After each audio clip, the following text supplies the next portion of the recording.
Bueno, en realidad yo me llamo Francisco Rodríguez Atencio.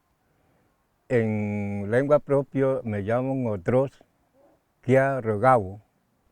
Y siempre sigo cuidando a la familia, siempre con eso, medicina y alimento natural.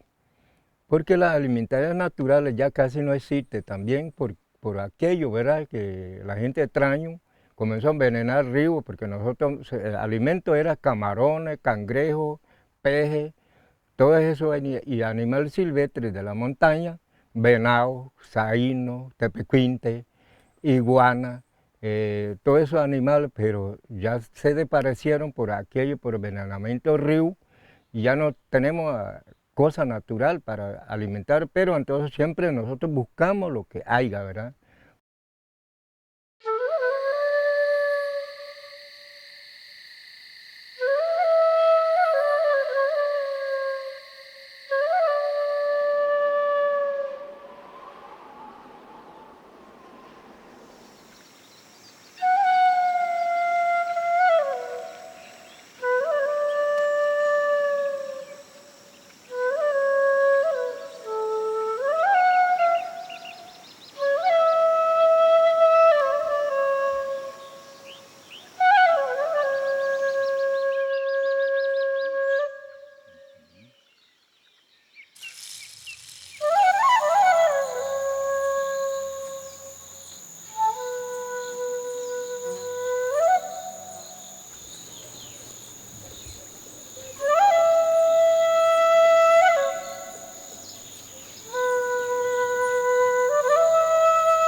Isashkena, ya quiere verni, quiero bribriwa, quiero seguro, me chava. Estaba esquina quiero Wilmer. Ñantore Tico Texali Mendoza Rodríguez. Tongna Octan Yanania Costa Reguedas. Pai Coxgono Oye, Sana Soterra y Taco Emanuel. Aquí Jainira, aquí Caguira Bulcata. Hola, soy Juan Hernández Pérez y vivo en Zapatón y soy indígena huetazo. Hola, soy Fernanda y vivo en Matambú. Muchas veces pensamos de que ellos viven así. Las casas son así porque ellos son así. No, eso, la falta de agua no es cultura. O las condiciones de vivienda tampoco son cultura. Eso es exclusión y eso es pobreza extrema. Eso es el resultado de lo que hay ahora ahí, ¿verdad? En general, la vivienda como tal es un elemento que hay que primero respetar como un elemento cultural muy importante para ellos.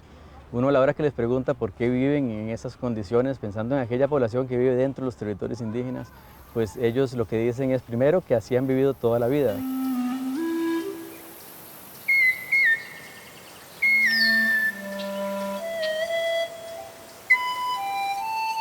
Luego, muchas de estas poblaciones tienen herencia también de mucha movilización social. Entonces, ellos estaban acostumbrados antes a que vivían en este tipo de viviendas porque se trasladaban por la montaña realizando cacería, realizando pesca.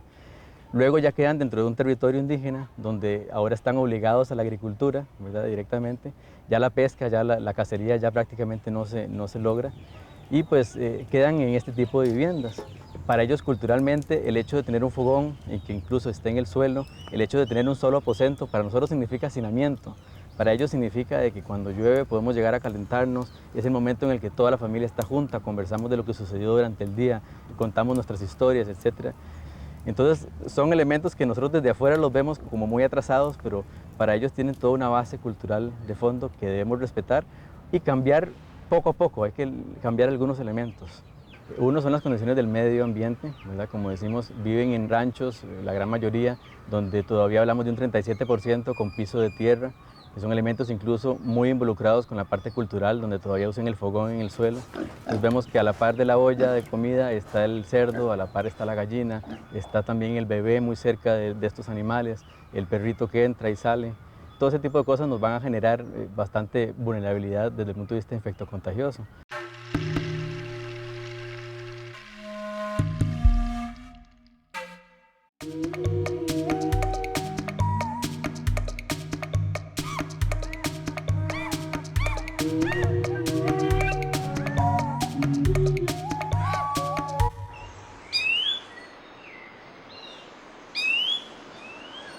Jenny Mena Sánchez es mi nombre, tengo 35 años y hago de todo, aparte de ser madre, soy ama de casa, me considero líder comunal porque tengo un equipo de fútbol de mujeres, tengo un equipo de baile cultural, me relaciono con niños, hago un montón de cosas, ¿verdad?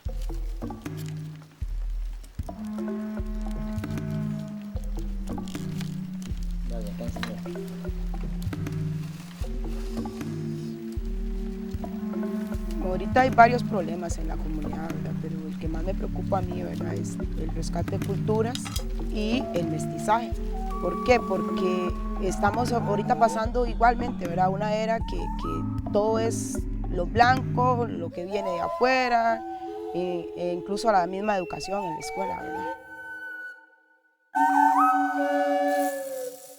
Los indígenas que viven en las afueras de los territorios vemos que cada vez se involucran más con el campesinado, con la población con la cual están conviviendo, ¿no?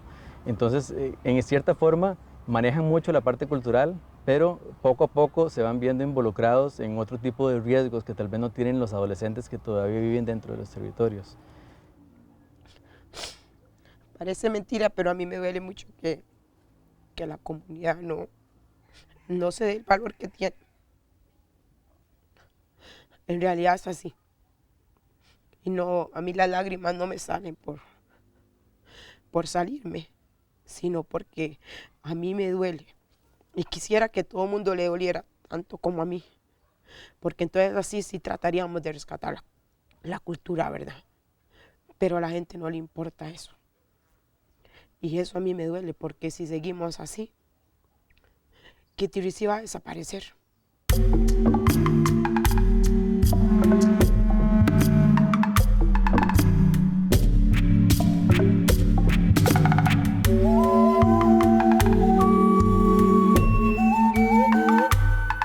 Ahora, aquel indígena que se traslada fuera de los territorios, pues va a tener todos aquellos riesgos que tiene un adolescente en el exterior. Sin embargo, yo diría que un poco agravados, porque son indígenas que vienen con autoestimas bajas, donde incluso a veces tienden a negar su legado cultural, ¿verdad? Entonces son personas que más bien por tratar de llamar un poco más la atención, por tratar de ser recibidos un poco más en el grupo que no es indígena, tratan de realizar algunas cosas que los hacen tener un mayor riesgo. Y eso a mí me duele. Y me duele muchísimo de corazón. Me duele de corazón. Para mí no es nada más venir y que ustedes me digan, hable o diga. Porque para mí es doloroso, a mí me duele de corazón porque yo amo la cultura nuestra. Yo amo el ser indígena.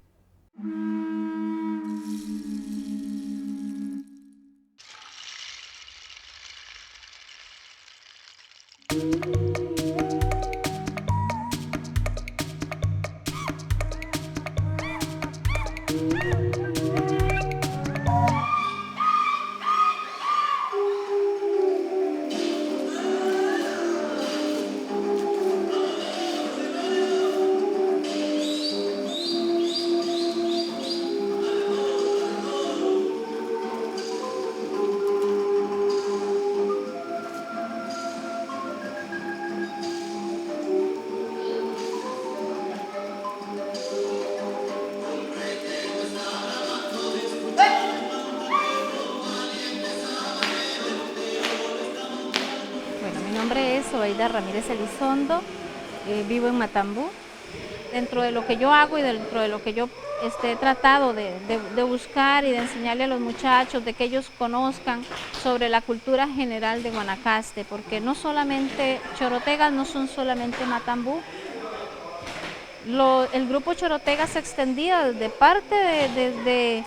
parte casi de Nicaragua a toda la península, ¿ve? Entonces es un grupo muy extenso y no está reducido únicamente en Matambú.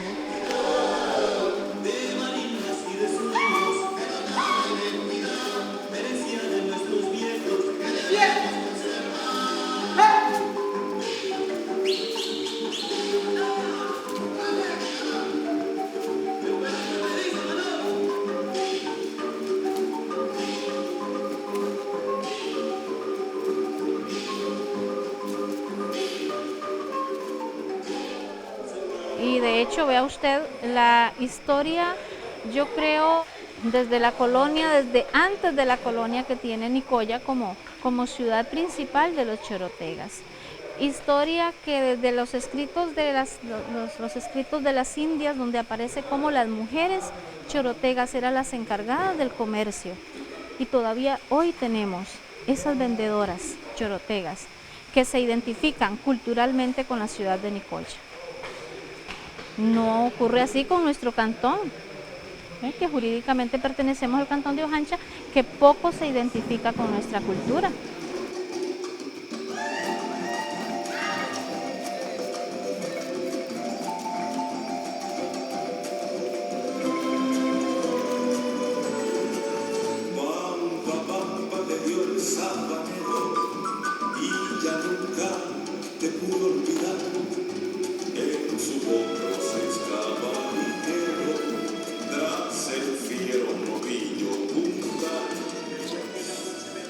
Ellos tienen sus costumbres y de hecho yo tuve costumbres y que adopté mucho las costumbres al casarme con don Vivian José, pues adopté muchas costumbres lindísimas, buenísimas, excelentes de la cultura, por lo menos matambugueña.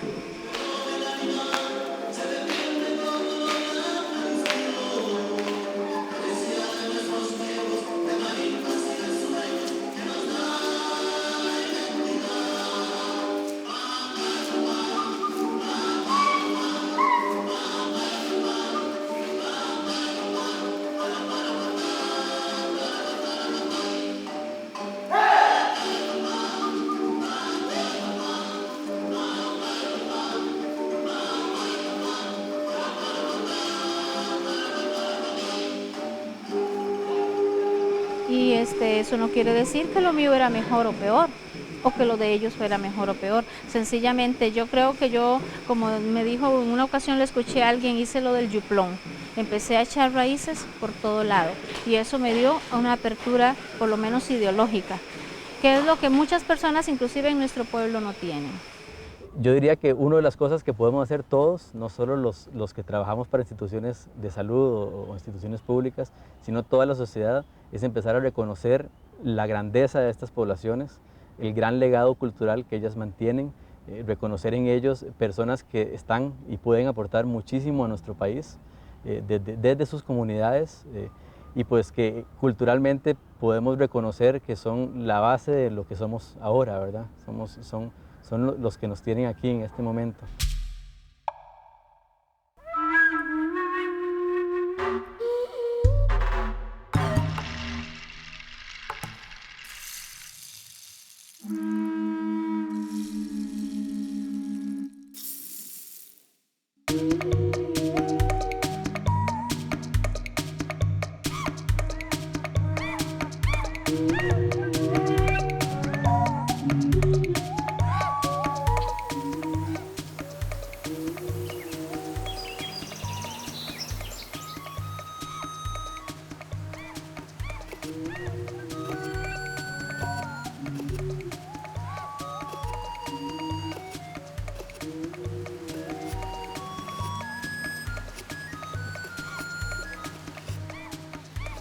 La importancia del aprendizaje de las máscaras pues, es porque es un rasgo importante de la cultura brunca para representar diferentes leyendas, mitos.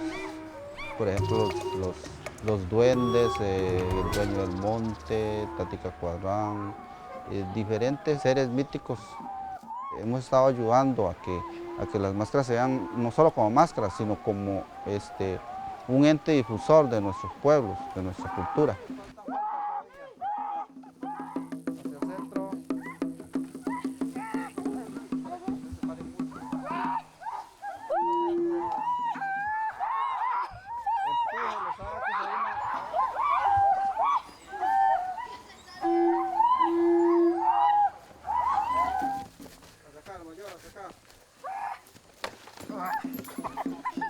En el país tenemos un problema que no hemos aceptado, que el país es multiétnico. Eso es algo que nosotros tenemos que entender, ¿verdad? Principalmente son comunidades que están excluidas del resto de la sociedad. Esto debido a muchas cosas, como por ejemplo los mismos elementos culturales, el mismo no reconocimiento de nuestra sociedad sobre su cultura y sobre sus grupos como tal.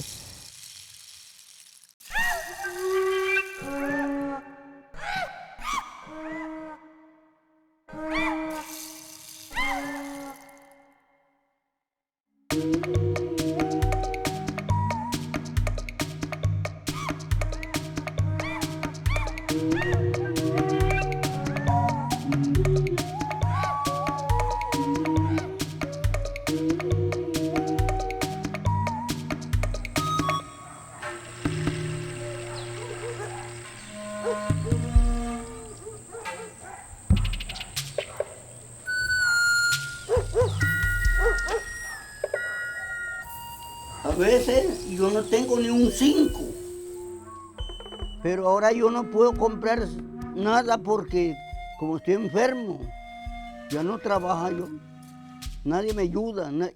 Aquí tienen todo casa bonito, el único yo aquí, con este feo casa, ese no me sirve. Bueno, vulnerabilidad social como tal, en realidad son aquellas circunstancias, aquellos elementos que generan en una persona, en un individuo, en una comunidad, en una familia, mayor posibilidad de enfermarse, mayor posibilidad de mantenerse en una sola condición social, económica, etc. Es decir, son aquellos elementos que no permiten que una persona o que un grupo salga adelante, que logre desarrollarse desde el punto de vista social. No es solamente de salud. Si hablamos de salud, entonces en esta población vemos que existen otro tipo de problemas que son la salud es el resultado de las condiciones de vida que ellos tienen. Luego hablamos de otro elemento y es la parte inmunológica. Son niños que manejan niveles de nutrición importantes, donde su sistema inmunológico se ve también muy limitado. Entonces aquella gripe que normalmente a cualquier persona le da y pasa como una gripe, en ellos se complica con enfermedades pues más graves, bronconeumonías, etc. Entonces eso también, la condición de ellos mismos como receptores de esas enfermedades también ayuda mucho desde el punto de vista de enfermedad. Yo pienso que muchísimo. Si viajas en el territorio indígena te das cuenta que no hay fuentes de trabajo. Resulta que si culturalmente hablamos de ciertos tipos de cultivos en alimentación o de cierto tipo de alimentación como carnes en pescado que se pescaba en el río y tepezcuintles o otros animales del bosque, resulta que nosotros lo que hemos ido es achicándoles el territorio y además de eso nosotros somos los que les hemos ido contaminando los ríos. Entonces al irles quitando el territorio, obviamente la fuente de proteína se disminuye. Entonces ahí tenés desnutrición, si el río está contaminado tenés de nuevo parasitosis, enfermedades diarreicas y si no hay fuentes de trabajo, entonces hay pobreza. Hablamos de mucha diarrea todavía de vez en cuando y a veces bastante a menudo vemos a las instituciones corriendo con brotes de neumonías atípicas, de brotes de sarampión, brotes de enfermedades que ya para el resto de la población son tratables y prevenibles. Desnutriciones, parasitosis, problemas severos de dermatitis, diarreas. Entre los problemas pulmonares nosotros consideramos que tenemos un grave problema con tuberculosis y con bronconeumonías en épocas de lluvia. Cuando uno hace un análisis de quiénes son los niños que se nos están muriendo, entonces resulta que todos los niños que murieron y no tuvieron control prenatal son indígenas. Todos los niños que murieron y nacieron en las casas son indígenas. Todos los niños que murieron cuyas madres son adolescentes son indígenas. Entonces, todo te va indicando que lo que tenés que trabajar es con la población indígena.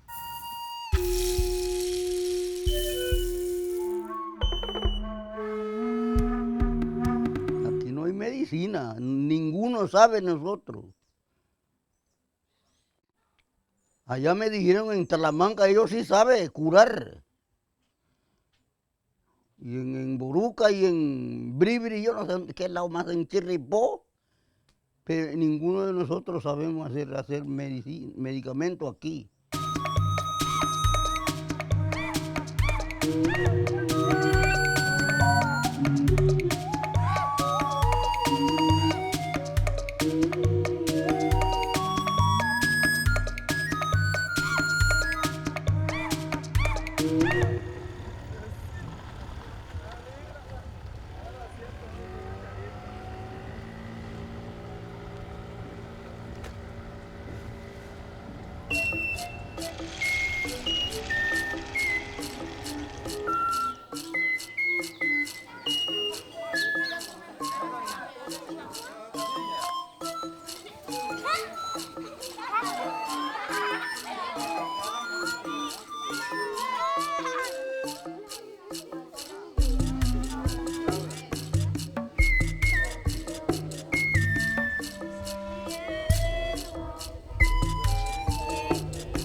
Normalmente el médico tradicional, al ser llamado, llega a la casa y pues empieza a primero hacer ciertos ritos para lograr conocer cuál es la enfermedad y para lograr pues, conocer cuál es el contexto de esta familia.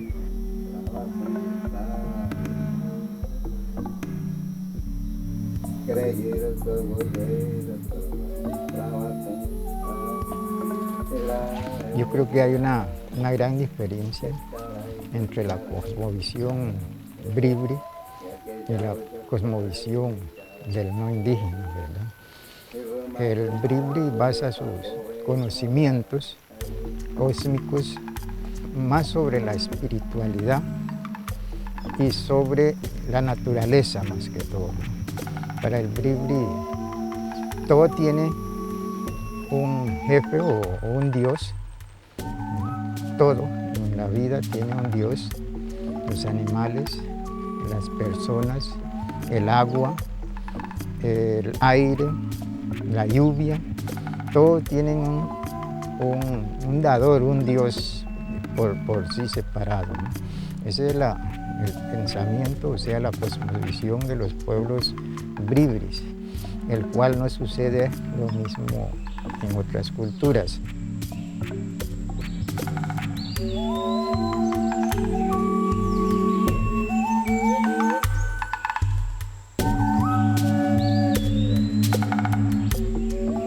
Luego va a recomendar ciertas plantas.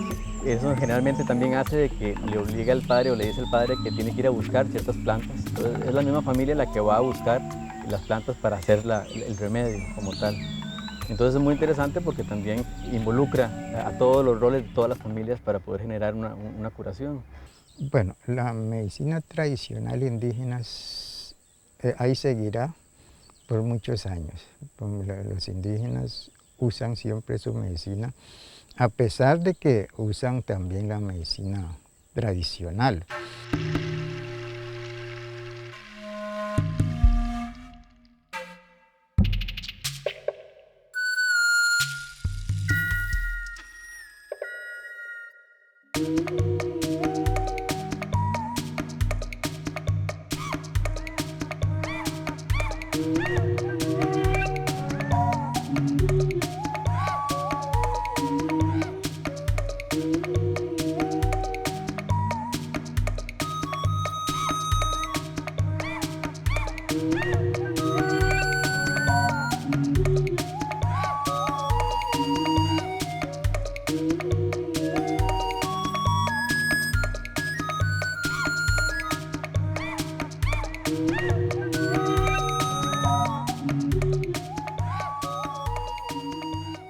Mi nombre es Elides Rivera.